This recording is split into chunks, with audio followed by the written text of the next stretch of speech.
Estimados hermanos y amigos, sean todos bienvenidos a una lección más. El día de hoy estaremos considerando el tema sobre el aprendizaje de la evangelización. Ya llegamos a nuestra tercera lección y de verdad que hemos aprendido algunas de las formas básicas en las que debemos compartir el evangelio con otras personas.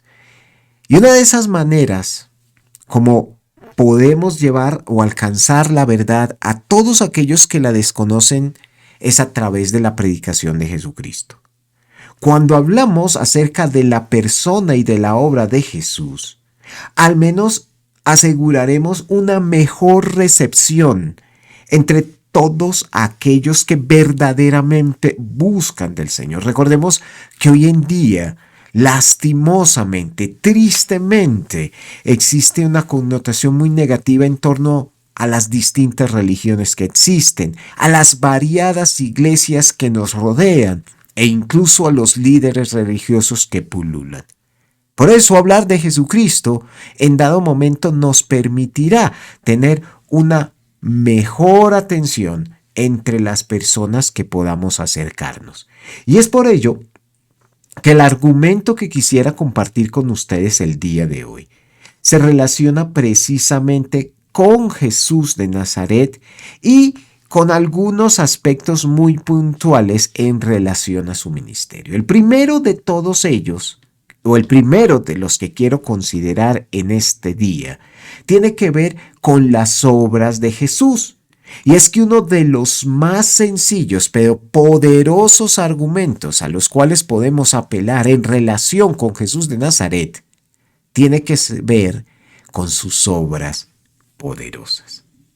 En el libro de los Hechos de los Apóstoles, en el Evangelio de Juan, en el capítulo 4 y entre los versos 28 al 30, vemos que precisamente la mujer habló acerca de aquello que hizo el Señor Jesucristo con ella.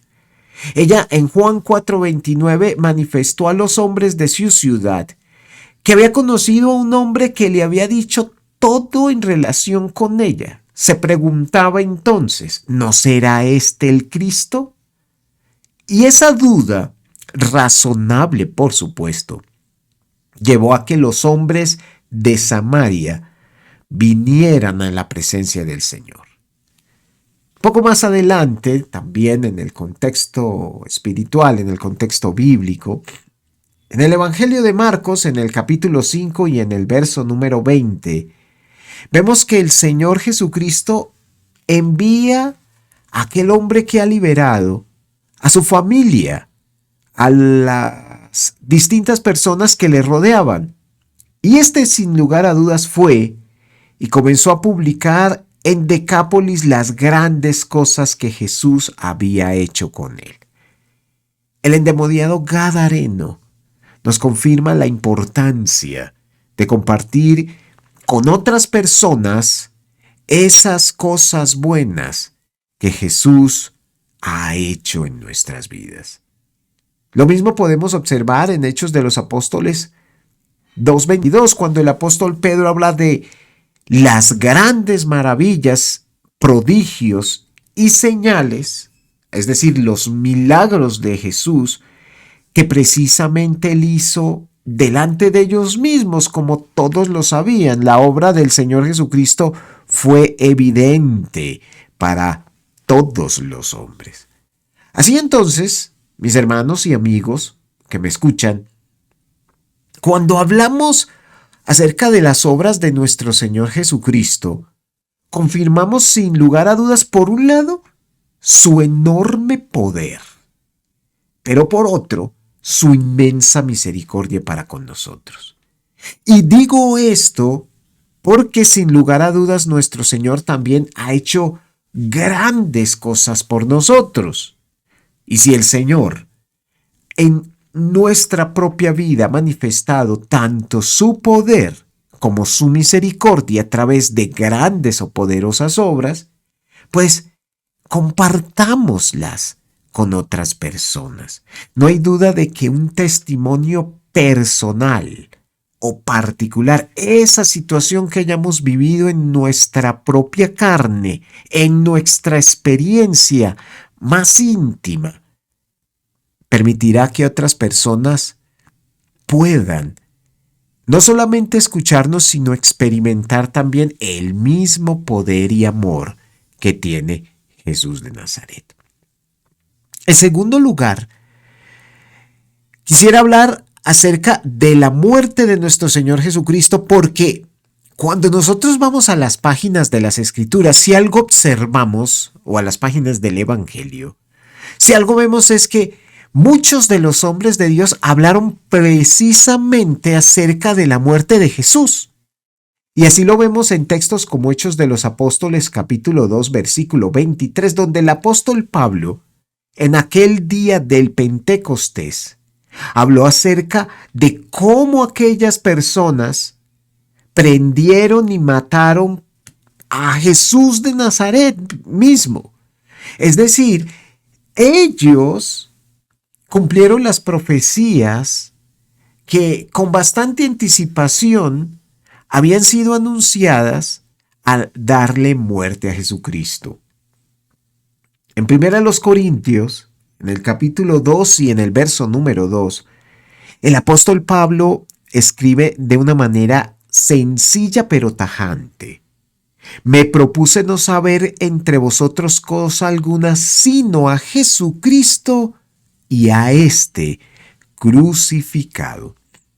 Fijémonos, hermanos y amigos, que la cruz del Calvario es un argumento no solamente sencillo, pero además sumamente poderoso para que todos aquellos que de verdad le buscan vengan en su encuentro. Un poquitito más atrás en el mismo libro a los Corintios, Pablo manifestaba: nosotros predicamos a Cristo crucificado. Un mensaje que no era para nada bien aceptado en el primer siglo. Pues por un lado, para los judíos esto era tropezadero, como lo dice allí el mismo apóstol, porque, claro, imaginen el momento histórico en el que está compartiendo el apóstol Pablo esta enseñanza, y para los judíos un crucificado era un malvado, para los gentiles por otro lado era una locura. Y es por eso que el mensaje del Señor es algo increíble, o la obra del Señor es increíble desde un punto de vista de la concepción humana.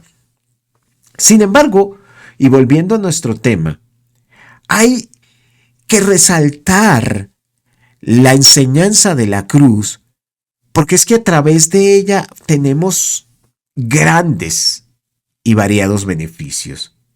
Por ejemplo, en Efesios capítulo 2 y entre los versos 14 al 16 se nos manifiesta que a través de la cruz somos reconciliados con Dios, y que es en la cruz cuando las enemistades entre los judíos y nosotros los gentiles llegan a ser precisamente quitadas. El sacrificio de Jesucristo en la cruz del Calvario nos permite reconciliarnos para con Dios, pero también entre nosotros como seres humanos.